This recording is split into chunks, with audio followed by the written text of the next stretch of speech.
خلیفہ دوم امیر المومنین سیدنا امیر بن عمر بن خطاب رضی اللہ تعالیٰ عنہ کی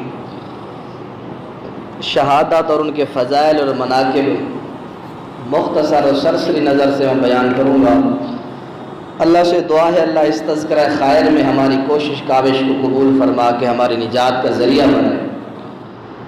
میرے بھائیوں، بزرگوں، دوستوں، حضرت عمر بن خطاب رضی اللہ تعالیٰ عنہ انتہائی جلیل القدر انسان، ہر صحابی کا عشرہ مبشرہ میں سے یا خلفائے راشدہ میں سے ہر کسی کی اپنی اپنی فضیلت اور اللہ نے اپنا اپنا مقام دیا ہے۔ یہ نہیں ہے کہ ایک ہی توصیف سے دوسرے کی تنقیص نہیں مراد ہوتی، ہر صحابی اور ہر نبی کے اصحاب کی اپنی اپنی فضیلت ہے۔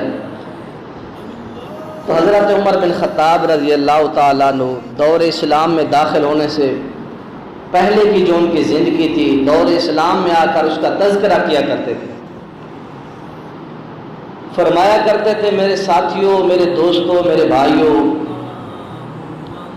جب تم عمرہ کرنے کے لیے، حج کرنے کے لیے مکہ جاتے ہو تو مکہ سے 12 میل پہلے ایک پہاڑ آتا ہے، زجنان ایک پہاڑ آتا ہے۔ تو حضرت سعید بن مسیب رضی اللہ تعالیٰ عنہ کو کہنے لگے، اے سعید میرے بھائی، یہ ہے وہ پہاڑ، اس وادی میں، اس جنگل میں اون کا موٹا ایک چولا قمیض پہن کر میں بکریاں چراتا، اونٹ چراتا،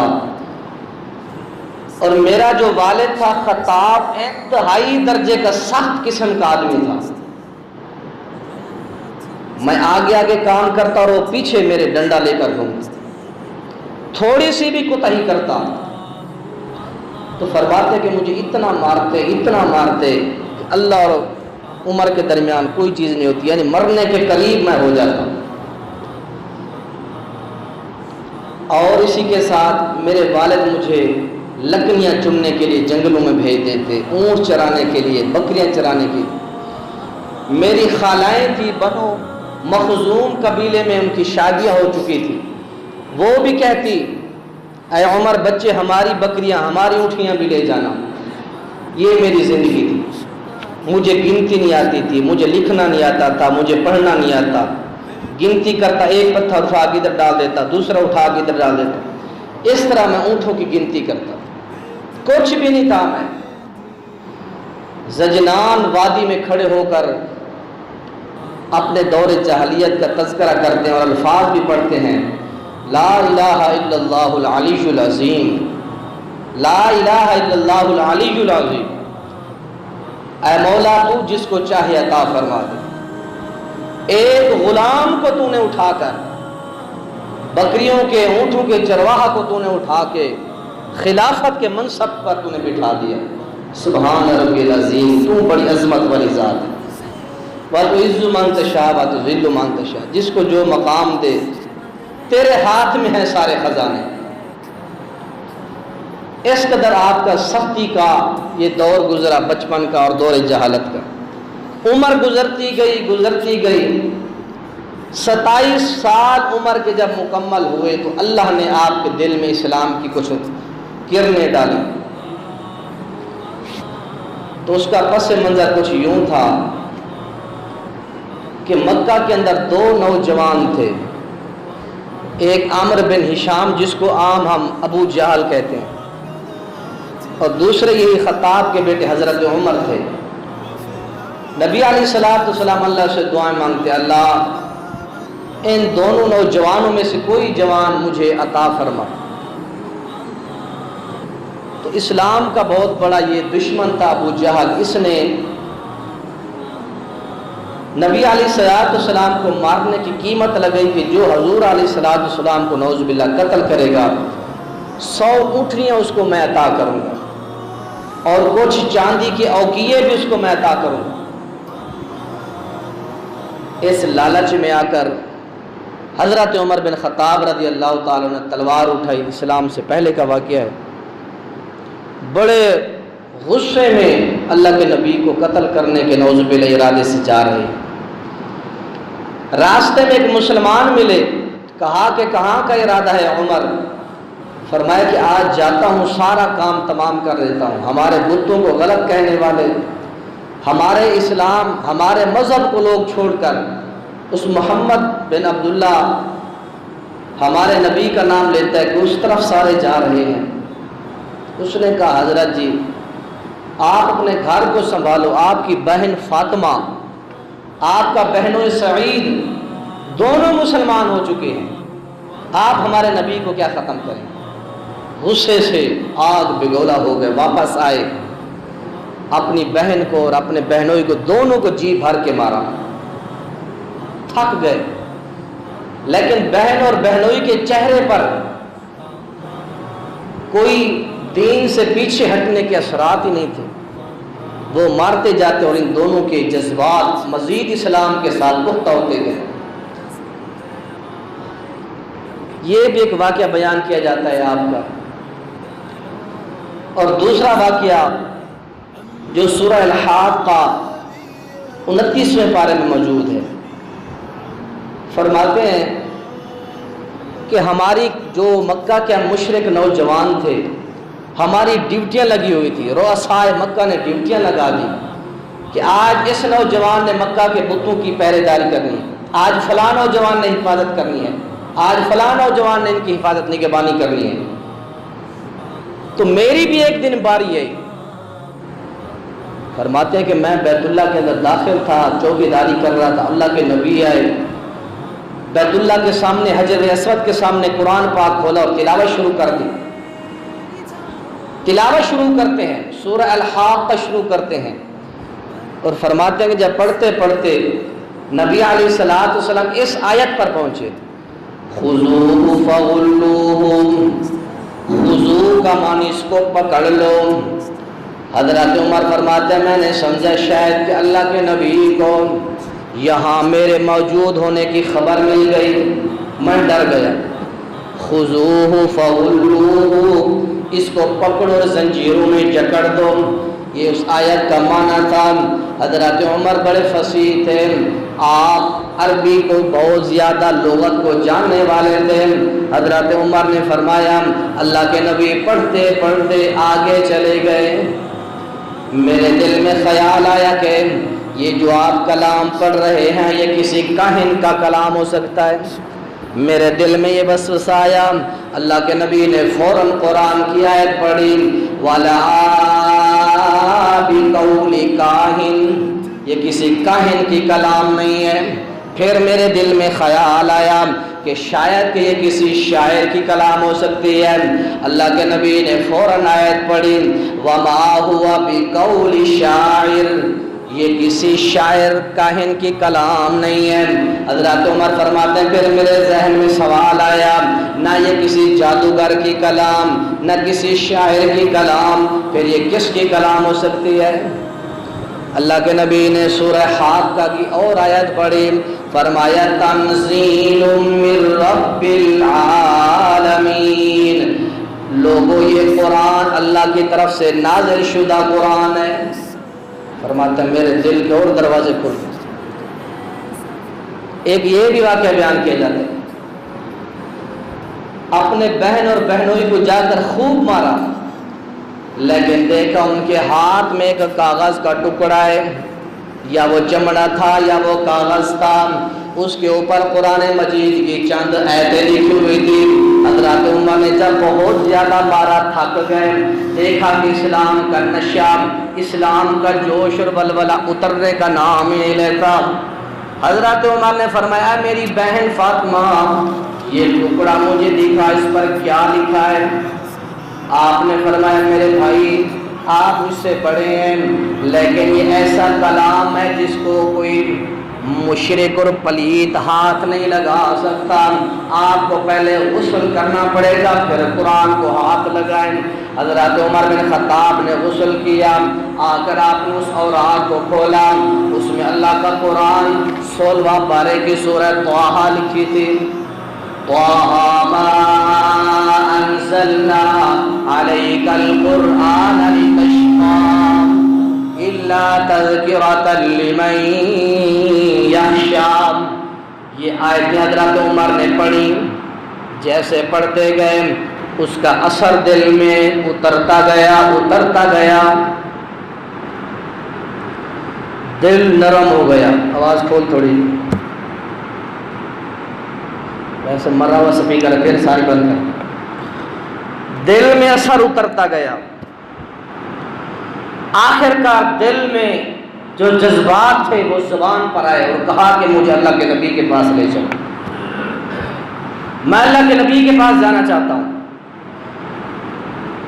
صفا پہاڑی کے قریب حضرت زید بن ارقم کا گھر تھا. 38 یا 39 صحابی اللہ کے نبی لے کر بیٹھے.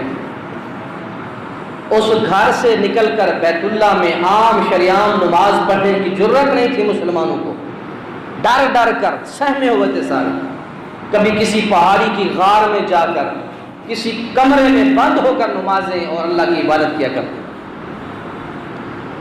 آخر کار آپ کو آپ کی بہن حضرت فاطمہ اور بہنوئی سعید رضی اللہ تعالیٰ عنہ لے کر حضرت زید کے گھر میں لے گئے. سامنے دیکھا صحابہ نے کہ حضرت عمر ہاتھ میں تلوار لے کر آ رہے ہیں. مسلمان ڈر گئے، یہ اسلام کا بہت بڑا دشمن ہاتھ میں تلوار لے کر کہاں آ رہا ہے.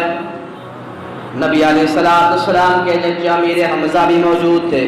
حضرت امیر حمزہ نے فرمایا مسلمانوں صبر کرو، اگر عمر بن خطاب سلوک سے پیش ہے تو ہم بھی پیش آئیں گے. اگر اس کو تلوار چلانے کا ڈھنگ آتا ہے تو ہمیں بھی تلوار چلانے کا طور طریقے آتے ہیں. اگر وہ ٹھیک طریقے سے پیش آیا تو وابیفا بھی ہم نہیں تو اس کی تلوار سے اس کی گردن کاٹ دیں گے. یہ دن حضرت عمر کا آنے کا. اس دن سے ایک رات پہلے مغرب کے ٹائم اللہ کے نبی نے دعا کی تھی، اللہم اعز الاسلام بعمر بن ہشام وعمر بن خطاب. اے اللہ ان دو نوجوانوں میں سے کسی ایک کے ساتھ اسلام کو عزت اور شرف نصیب فرما. مشکاہ شریف مناقب عمر میں حدیث حضرت ابن عباس فرماتے ہیں ایک دن پہلے مغرب کے وقت اللہ کے پیغمبر نے ہاتھ اٹھا کر اللہ سے عمر کو مانگا یا عمر بن ہشام کو مانگا. صحابہ نے دیکھا اور ڈر گئے، کھلبلی مچ گئی صحابہ میں کہ کیسے عمر آ رہے ہیں. نبی علیہ السلام سمجھ گئے کہ کل رات مغرب کو میں نے اللہ سے جو دعا کی شاید کہ میری دعا اللہ نے فوراً قبول فرما لی. نبی علیہ السلام نے فرمایا ڈرنے کی ضرورت نہیں، بیٹھ جاؤ، خاموشی سے بیٹھ جاؤ. اللہ کے نبی فوراً اٹھے، حضرت عمر کے کاندھوں پر ہاتھ رکھا اور پوچھا عمر کیسے آنا ہوا، کیسے آئے؟ جو بات دل میں چھپی تھی زبان پر آ گئی. اللہ کے نبی کو فرماتے ہیں یا رسول اللہ میں مسلمان ہونے کے لیے آیا ہوں. یہ بات کہنی تھی کہ صحابہ میں خوشی کی ایک بہت بڑی لہر دور پڑی. صحابہ نے اللہ اکبر کا نعرہ لگایا، مکہ کے پہاڑ بھی گونج اٹھے. نبی پاک نے اشہد ان لا الہ الا اللہ واشہد ان محمدً عبدہ ورسولہ کلمہ طیبہ کلمہ شہادت پڑھایا اور آپ کو شرف صحابیت عطا فرمایا. اور آپ نے دیکھا کہ صحابہ چھپ چھپ کر نمازیں پڑھ رہے ہیں. نبی علیہ السلام کو دیکھا، صحابہ کو دیکھا، سارے چھپ کر ایک مکان میں سارے چھپے ہوئے ہیں. اللہ کے نبی نے کو فرماتے ہیں حضرت عمر اے اللہ کے نبی جی آج ظہر کی نماز بیت اللہ میں پڑھیں گے. صبح کے وقت مسلمان ہوئے پہلے ٹائم، اور آپ نے فرمایا آج ظہر کی نماز بیت اللہ کے اندر پڑھیں گے. آپ نے تلوار اٹھائی، جا کر بیت اللہ کے تالے کو توڑ دیا اور آپ نے اعلان فرمایا کوئی ہے مئی کلا عمر کے ساتھ آپ مقابلہ کرے. جس نے اپنی بیوی کو اور بچوں کو یتیم کروانا ہے آئے آج وہ میرے ساتھ مقابلہ کرے. مکہ کے مشرکوں میں سے کوئی بندہ سامنا مقابلہ کرنے کے لیے نہ آیا. اس وقت سے اللہ کے پیغمبر نے آپ کو لقب عطا فرمایا فاروق۔ فاروق کا معنی ہوتا ہے جدا کرنے والا، فاروق کا معنی ہوتا ہے فرق ڈالنے والا۔ حضرت عمر نے کفار اور اسلام کے درمیان آ کے فرق ڈال دیا۔ یہ جرأت اور آپ کی بہادری دے کر اللہ کے نبی نے آپ کو لقب عطا فرمایا۔ اسلام میں داخل ہو گئے۔ اس کے بعد نبی علیہ السلام نے آپ کے بارے میں کثرت سے حدیثیں موجود ہیں۔ 4-5 حدیثیں آپ کی کوشش گزار کرتا ہوں مختصر کر کے، آپ بھائیوں نے توجہ کرنی ہے جس کو حضرت عمر بن خطاب سے پیار ہو، باقی بیداری کے ساتھ نہیں بیٹھے، 100 بار میں ملے گی ہم۔ سب سے پہلی حدیث حضرت عمر بن خطاب کی فضیلت کے بارے میں، نبی علیہ السلام نے حضرت عمر کا ہاتھ پکڑا ہوا ہے۔ حضرت عمر فرماتے ہیں یا رسول اللہ، دنیا کی ہر چیز سے مجھے آپ محبوب ہیں سوائے میری جان کے۔ میری جان سے اللہ کے نبی، باقی جتنی دنیا کی چیزیں سب سے مجھے آپ عزیز ہیں۔ اللہ کے نبی نے فرمایا لا، اے عمر تیرا ایمان مکمل نہیں ہوا، تیرا ایمان مکمل نہیں ہوا۔ اے اللہ کے نبی میرا ایمان کب مکمل ہوگا؟ اللہ کے نبی نے فرمایا والذی نفسی بیدہ حتی اکون احب الیک من نفسک۔ یہ بھی کہہ کہ پوری دنیا اور میری جان سے آپ سب سے زیادہ مجھے محبوب ہیں۔ حضرت عمر نے یہ الفاظ دہرائے، میری جان اور دنیا کی ہر چیز سے مجھے آپ عزیز ہیں۔ اللہ کے رسول نے فرمایا الآن یا عمر، اے عمر اب تیرا ایمان مکمل ہوا، اب مکمل ہوا تیرا ایمان۔ یہ صحیح درجے کی حدیث ہے، بخاری شریف۔ دوسری حدیث ملاحظہ فرمائیے، نبی علیہ السلام نے حضرت عمر کے بارے میں، آپ علیہ السلام گھر میں تشریف فرما ہے، آپ کا دبدبا اور خوف کیسا تھا اس کے بارے میں حدیث ہے۔ اللہ کے نبی علیہ السلام گھر میں موجود ہیں، دروازے پر دستک دی اور گھر کے اندر ساری بیویوں نے آپ کو گھیرے میں ڈالا ہوا ہے۔ ساری بیویاں آپ سے خرچے کا نان و نفقے کا مطالبہ کر رہی ہیں، ہمیں فلاں چیز بھی دو، فلاں چیز بھی دو، ہمیں بھی دنیا کی فلاں چیز لے کر دو، سونا چاندی زیورات فلاں فلاں چیز۔ ساری بیویاں اکٹھے ہو کر بیٹھی ہیں۔ اللہ کے نبی نے فرمایا اے عمر آ جاؤ اندر۔ جب ازواج مطہرات نے بات سنی کہ حضرت عمر بن خطاب آئے ہوئے ہیں، جیسے بیویوں نے سنا ساری بیویاں بھاگ گئی، کوئی بیوی بھی نہیں بیٹھی، پردوں کے پیچھے اپنے کمروں میں چھپ گئی ساری۔ حضرت عمر اندر تشریف لے آئے، آپ نے دیکھا اللہ کے نبی کے دانت ہنسنے کی وجہ سے ظاہر ہیں۔ حضرت عمر نے فرمایا اللہ کے رسول، اللہ آپ کو اسی طرح ہمیشہ ہنستا ہوا مسکراتا ہوا رکھے۔ ماجرا کیا ہے اللہ کے نبی جی، آپ کیوں ہنس رہے ہیں؟ اللہ کے نبی نے فرمایا عجبت من ہؤلاء اللاتی اندی من صوتک ابتدرن الحجاب۔ اے عمر مجھے تعجب ہے اپنی بیویوں پر، اندی ابھی یہ میرے پاس ساری اکٹھی تھی، سمعنا صوتک انہوں نے آپ کی آواز سنی، ابتدرن الحجاب ساری گھروں میں پردوں میں بھاگ گئی۔ اے عمر تیرا اتنا دبدبا ہے۔ حضرت عمر نے فرمایا نبی پاک کی بیویوں کو مخاطب ہو کے اللہ کی بندیوں، مجھ سے زیادہ تمہیں اللہ کے رسول سے ڈرنا چاہیے۔ تیسری حدیث نبی علیہ السلام نے فرمایا اے عمر تو وہ معزز اور وہ دبدبے اور بڑے ہیبت والے انسان ہے، جس گلی سے تو گزر جائے اگر شیطان سامنے سے آ رہا وہ راستہ تبدیل کر لیتا ہے، یہ تیرا مقام ہے۔ نبی علیہ السلام نے تعریفی کلمات حضرت عمر کے لیے بیان کیا۔ چوتھی حدیث بخاری شریف کی حدیث، حبیب کریم صلی اللہ علیہ وسلم نے فرمایا اے عمر مجھے معراج والی رات جنت کی بھی سیر کرائی گئی، جہنم کی بھی مجھے سیر کرائی گئی۔ میں جنت کے اندر گیا، میں نے ایک رأیت قصرن، ایک بہت بڑا میں نے بنگلہ دیکھا، بہت بڑی میں نے بلڈنگ دیکھی، خوبصورت ایک مکان بنا ہوا میں نے دیکھا۔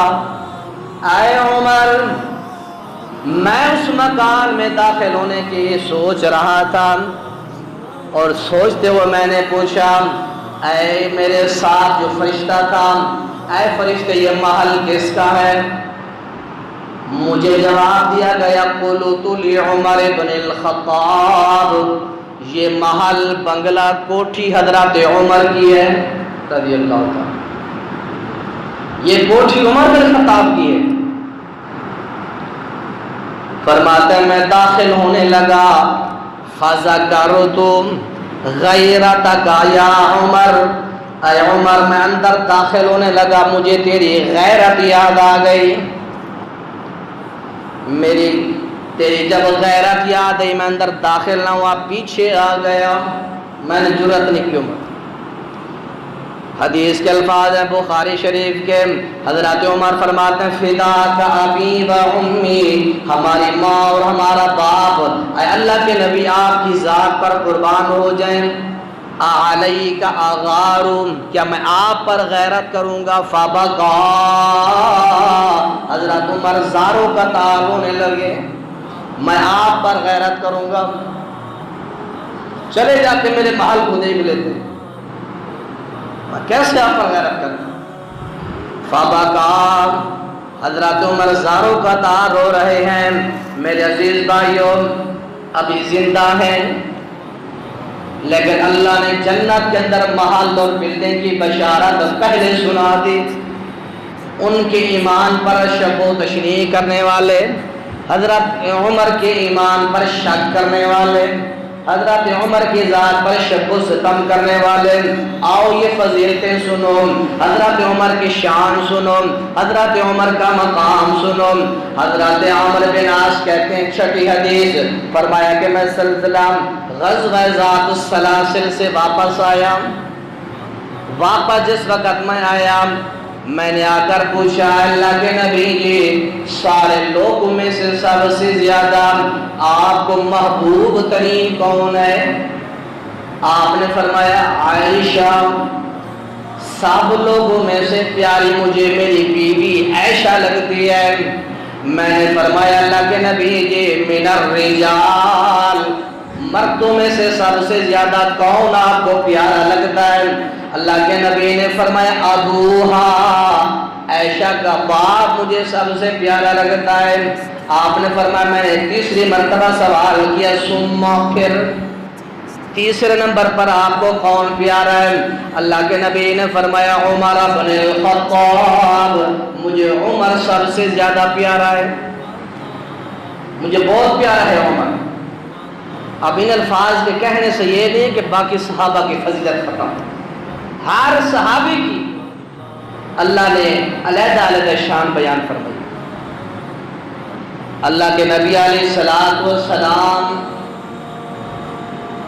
احد پہاڑ کے اوپر چڑھے ہوئے ہیں، احد پہاڑ اچانک حرکت میں آ گیا، حرکت میں جس وقت احد پہاڑ آیا، اللہ کے نبی علیہ الصلوۃ والسلام نے احد پہاڑ کو لات ماری، آپ نے فرمایا اسکن احد، ٹھہر جا، حرکت سے باز آ جا، تجھے پتہ نہیں ہے تیرے اوپر ایک نبی ہے، تیرے اوپر ایک صدیق ہے، وہ شہیدانی، دو تیرے پشت پر شہید کھڑے ہیں۔ وہ شہید کون تھے؟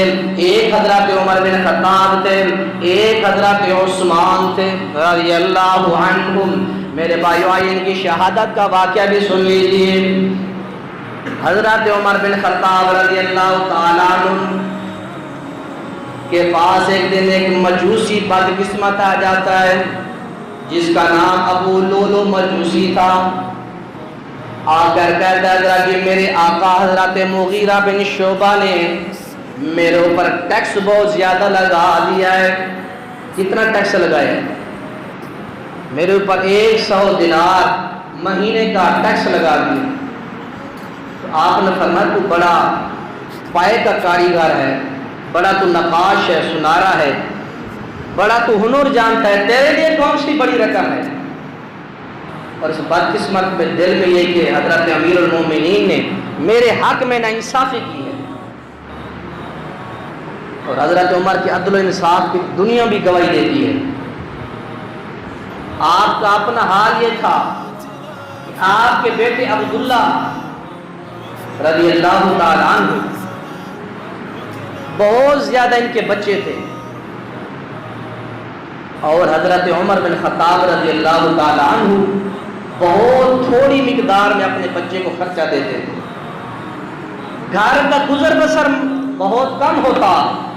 پریشان ہوئے، صوبہ یمن کے حاکم کو جا کر گلا کیا کہ حضرت جی میرے گھر کا گزران خرچہ نہیں چلتا، آپ بیت المال سے مجھے کچھ پیسے دے دیا کریں۔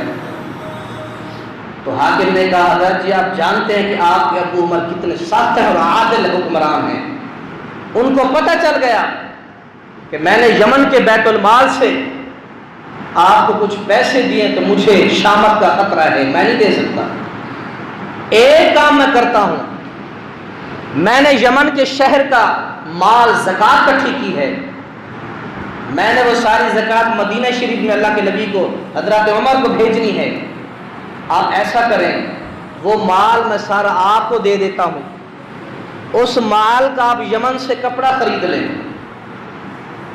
یمن سے جو کپڑا خریدیں گے آپ وہی کپڑا جا کر مدینے کی منڈی میں بیچ دینا، جو آپ کو منافع آئے گا آپ رکھ لینا، اور باقی جو اصل مال ہے حضرت عمر کو جمع کرا دینا رضی اللہ۔ آپ نے فرمایا چلو میں یہ کر لیتا ہوں۔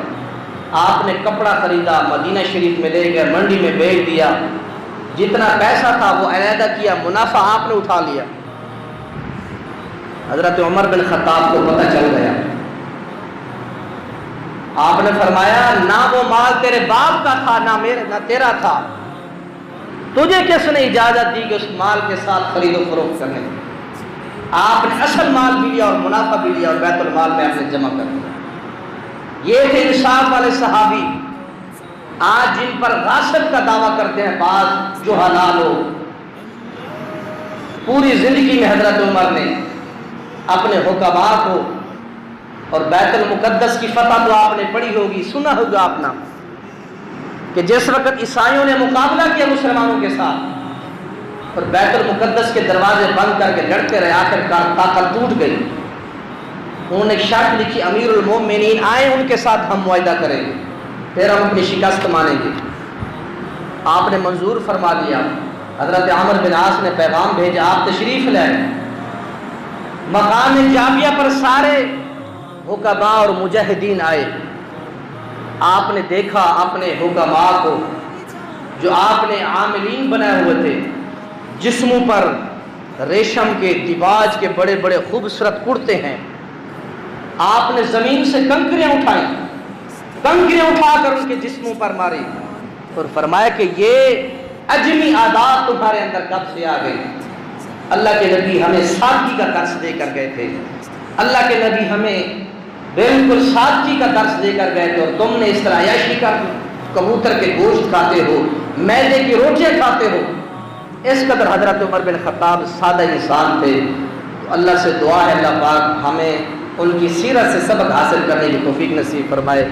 لولو مجوسی یہ جو بدقسمت تھا، اس نے مسجد نبوی کے ممبر کے پیچھے چھپا ہوا تھا، اس نے لوہے کا کاریگر تھا، خنجر اس بے حیا نے تیار کیا، اس خنجر کے اوپر اس نے زہر لگائی۔